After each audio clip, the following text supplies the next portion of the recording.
How are you? I hope things are going well, and things are going well for me, so I wish that also for you. And today I want to talk with you about an article by Simon Gottschalk, The Presentation of Avatars in Second Life. And this is another article which involves hypermodernity, Gottschalk's ideas about changes that are occurring in our contemporary era. If you can see that our contemporary era differs from perhaps the postmodern era.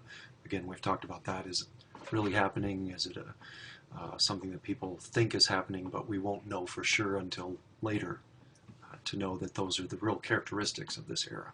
Anyway, I think it's an interesting article, and part of the point that he's making is a little bit of a play on the title of Irving Goffman's book, which we talked about in another section of the course. The book Goffman wrote was called The Presentation of Self in Everyday Life. And you might recall that this was about how we construct an idea of our self and present that self in, you could say, somewhat strategic ways through things like preparing in the back regions for a performance in the front region, where we use props, where we modify our behavior in order to hopefully maintain a certain kind of appearance or toward a certain kind of outcome. Okay, so this Goffman book and Goffman's work is really in some ways a cornerstone of what Gottschalk wants to do in his analysis of Second Life and avatars in that space. So what are those things? Second Life, which I'll abbreviate there as SL throughout this set of overheads, is a 3D virtual social world, and it's the most popular one of its kind. There are a few out there, but this one's the one that has, I believe it's over 1 million users now. And it's inhabited by avatars. What's an avatar? It's a graphical representation of oneself. And that is an interesting way of phrasing it, because if you look at the article, you'll see there are pictures that Gottschalk has had introduced there of various avatars' faces, appearance in their body, and other things. What is not presented, which you could see, and I'm hoping you'll be able to see in that film Life 2.0, is that there are many, many ways you can represent yourself, not simply as a projection of your own characteristics embodied through an avatar, but like, for example, if you wanted to present yourself as a bunny, you could do that in Second Life, and that you might have various different representations of yourselves that Gottschalk calls alts. So you can have different kinds of avatars, maybe depending on how you feel and how you want to present yourself. Anyway, a virtual social world where people run around in space in their 3D virtual kind of appearance is available for everyone to see, and you can interact with other avatars in that environment. Again, the film Life 2.0 will give a fantastic overview of how this looks and perhaps feels, and some of the interesting issues and problems that come up through the lives of a few different people that they focus on in that Second Life arena.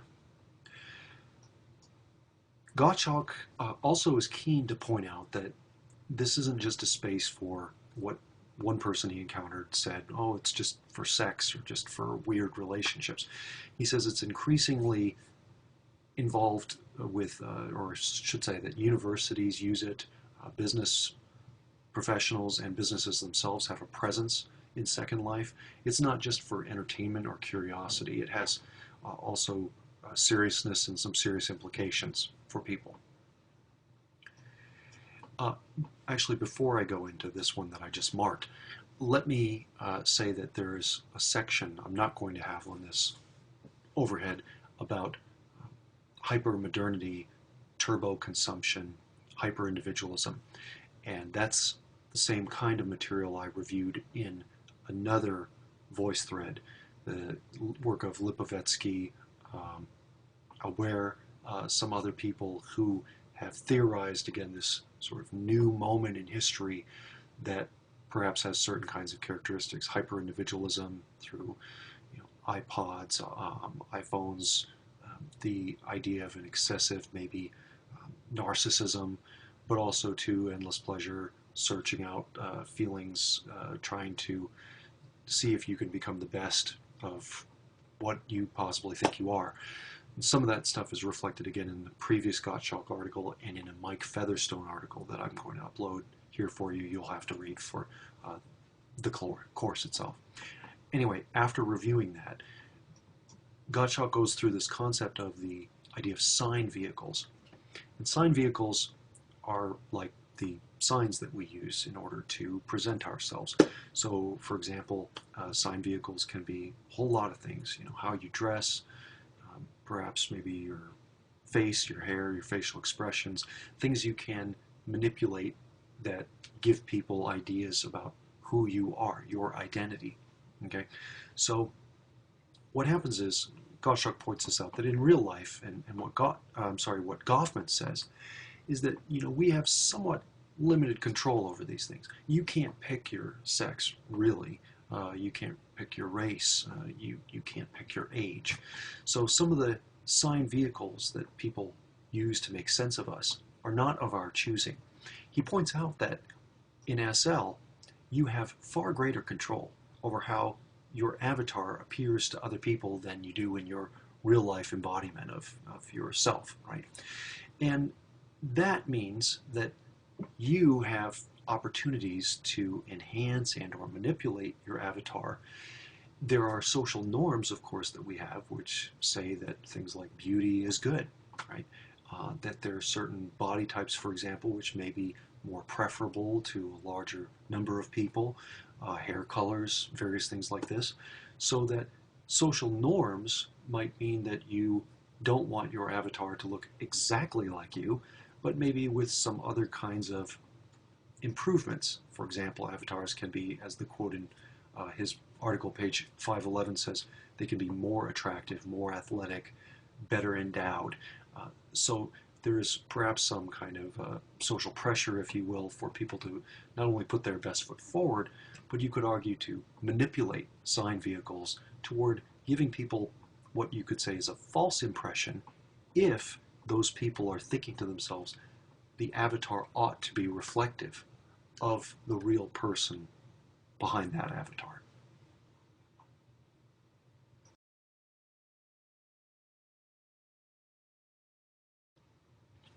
So, as I said a second ago, avatars can more or less line up in terms of their appearance, virtual appearance online, compared with the real life or offline user's appearance. But as I say at the beginning here, avatars might look nothing like their real life offline user appearance. And this creates a bit of a quandary for people, because there is this presentation of self in Second Life, and what does it mean? A lot of people have focused on the idea of, oh, well, if you wanted to do research on people, for example, in Second Life, then you have a perfect setup for people to lie or deceive you about who they are and what their characteristics are. And what Gottschalk is doing, it's really smart. He's taking a sort of step back from that question and instead saying, well, isn't it worth thinking about the process by which people devise an avatar in relation to a self, and not whether or not people are lying or not, but really going back to Goffman in terms of constructing these selves that are virtual. And so, as I mentioned a slide ago, Gottschalk cites Book, who says that in most online communities there's this general expectation, general unspoken norm, that overall characteristics of the avatar are going to match up with or correspond to the offline user's appearance. And there is a funny kind of phenomenon about this, which you've probably heard about. You know the show, MTV show Catfish? This is the idea that people create virtual relationships, and the extent to which some of those people in virtual relationships are not telling the truth about their physical characteristics. They may upload photographs of themselves which look nothing like, or pictures of other people than that person who's supposed to be in the relationship. So there's a norm about looking the same way, but also too this realization that there are pressures for people to make themselves better, to do impression management. So if there's too much of a disconnect between the avatar's appearance and the user's appearance, then as I highlighted there, the offline user risks seeming as though they're fake to people, that they're creating, quote, confusion and misunderstanding among other users of SL. If, and this is in particular if, those relationships extend into the offline world, so that if, for example, people meet each other in real life as opposed to Second Life, then there might be a feeling of, oh, you are not at all who you seem to be presenting yourself as. And this you can also see a little bit of in the film Life 2.0, with the characters who are in a relationship with each other. The extent to which the avatar actually matches up with their real presentation of, or I should say, their physicality of who they are, you'll be able to see a little of that correspondence or lack of correspondence in the film. In Second Life, people have much more control over the sign vehicles of their avatars than we do in real life. You can pick all kinds of different things: eye color, shape, nose, face. You can manipulate all types of things in creating your avatar.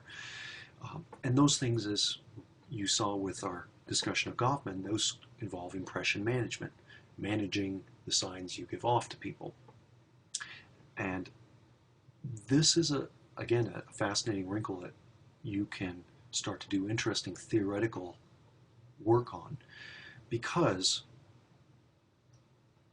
people are able to also control the amount about themselves that they disclose online, and can perhaps even embody other characteristics that then come to potentially affect how they may see themselves and act in the real world.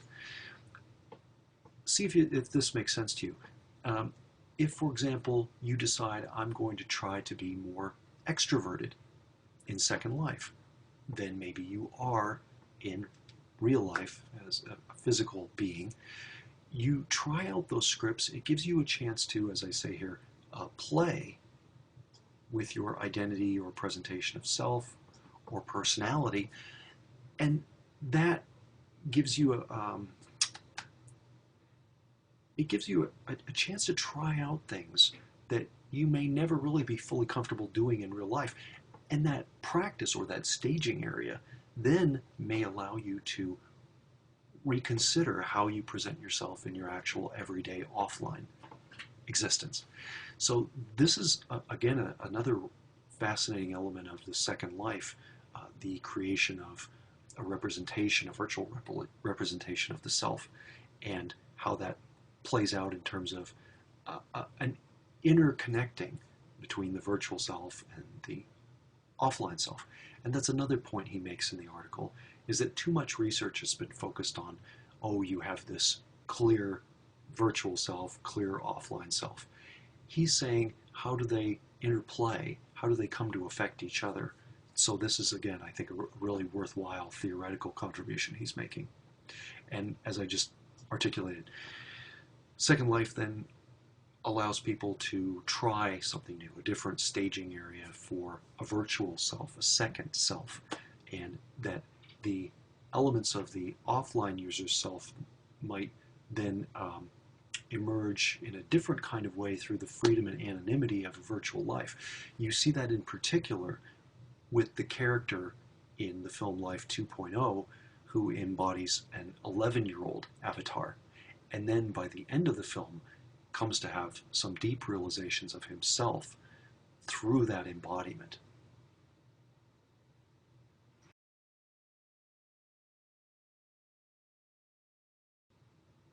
Gottschalk ends up rephrasing a key concept in symbolic interactionism, and that is the notion of what's called the Thomas theorem, and you may have learned it in another course in sociology as also the definition of the situation. Thomas theorem and definition of the situation are synonyms for the same idea. Here's the idea. The Thomas theorem originally says when people define a situation as real, it is real in its consequences.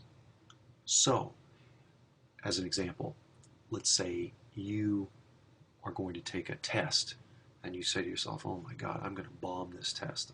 It's going to go badly. You go in, you've defined the situation before you've encountered it, and therefore it creates a bit of a self-fulfilling prophecy. And again, that makes humans really somewhat different from animals. They don't really have that capacity as we do. So Gottschalk is revising that Thomas theorem to say, when people define the virtual as real, it is real in its consequences. And again, a lovely kind of exploration of the link between these things which some theorists have really considered separately. But in our current era, you cannot fully separate. The virtual is always already interconnected with the real for us today. There's also a term, the self-avatar paradox, Gottschalk discusses. And one of those things is that, okay, on one level, we can alter a whole lot of things about our appearance, the way that we are viewed as an avatar. However, at the time of his writing, Second Life was primarily textual. People would type in order to communicate. So even though we can endlessly alter the appearance of the avatar, it's much more difficult to alter our typical communication style. Therefore, what he's saying is that we carry with us aspects of ourself, our offline self, if you will, real, into online type of environments like SL. And he argues that this may well force the self out, an idea that's on page 514. Goffman said that there are signs that we give and the signs that we give off. There are signs we give which we feel we have more control over, can manipulate. There are also things we give off, like unconscious, maybe bodily movements, maybe slips of the tongue, these types of things. And those may be very, very revealing too. And so he's considering the ideas of how the self and the avatar paradoxically may, to some extent, converge in certain ways, like through communication style. Okay. One fascinating element that's different between Second Life avatars and real life is, as you're watching me here move my hands a lot, gesture quite a lot, in Second Life, a person would have to intentionally add these sorts of scripts. Let's see, they can make gesture scripts, which I'll talk about in a second, so that, for example, in the course of a conversation, they might be able to shrug, or, I don't know, cross their arms, something else. And those are the kinds of things that you might think of as impressions given off that people don't consciously do. So these gesture scripts are available also in Second Life. Your avatar can seem to have what would be spontaneous physical reactions, things like I said, bored looks, laughter, whatever. And that is another dimension whereby human beings make sense of people. It's not just through what they say, but it's also through paralanguage, how they say it, through body language, various things like this. But again, in Second Life, you have this feeling that someone isn't doing this spontaneously, they're manipulating this. And that relates also to a concept, the idea of you being able to understand yourself from the perspective of another. So there's Cooley's looking glass self, the idea that we get an idea of ourself based on a reflection of how we see someone looking at us. If someone is kind of scowling, we may think, oh gosh, I'm doing something wrong. But that's in part based on our interpretation of what we think they're thinking, right? They may be scowling because they're mad about something else entirely, right? But what happens is that in Second Life, because you can adjust the camera angle to look at how someone else is seeing you from their perspective as a 3D entity, then your ability to adjust your appearance, gestures, and or mannerisms as you see them through the eyes of another avatar can lead to something we talked about with George Herbert Mead, a very, very different, subtle dimension to Mead's I-me dialogue. You might remember this because the I-me dialogue was, well, what do I want to do? You know, the self as just kind of this unconscious, selfish idea versus the me. What would they think of me if I were to do this? This gives you a little bit more of a window into how that process may be occurring in other people's thoughts.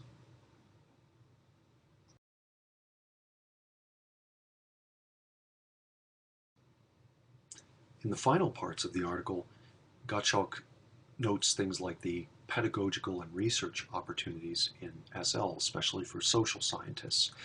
And pedagogy means teaching, concerning teaching. And research opportunities he looks into specifically in terms of sociology. So as one example, students may learn about racism or sexism in their classes, but may have never had those experiences because they embody, for example, characteristics of the dominant group.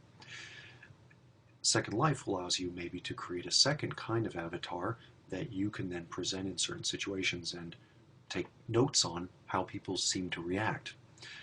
So you can see and embody differences by race, sex, or maybe even presenting a disability in terms of how people see it through field experiments, and then noting how that might cause people to interact with you differently than perhaps if you present yourself in a similar situation as a different type of avatar.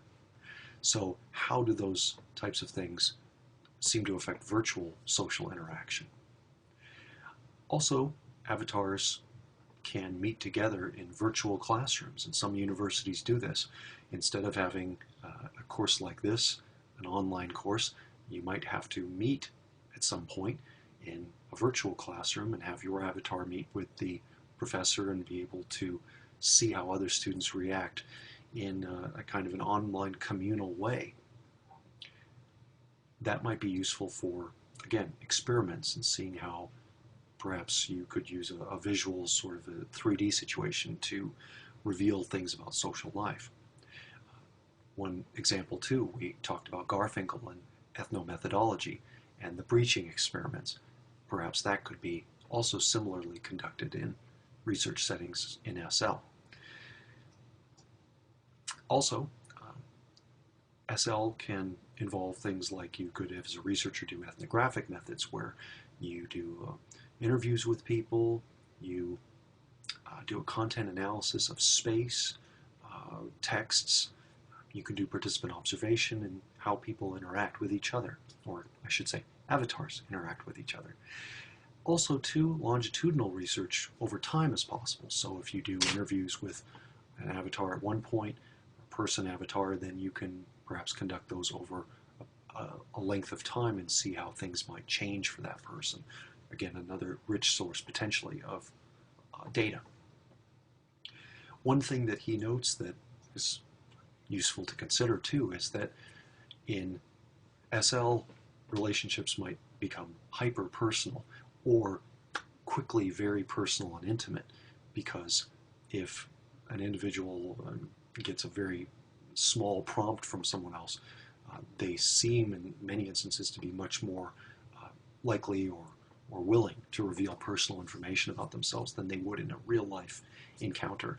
So Gottschalk argues that this may speed along research, especially on psychological type things or social psychological issues. So the conclusion he draws, again, what marks this particular historic moment as different from others, that clearly sociologists have a new area that they should focus some attention on. They need to promote a sociological imagination for the digital age. How is it that social life now has been completely transformed for at least some people in certain advanced societies through the option of digital life, avatars, and Second Life?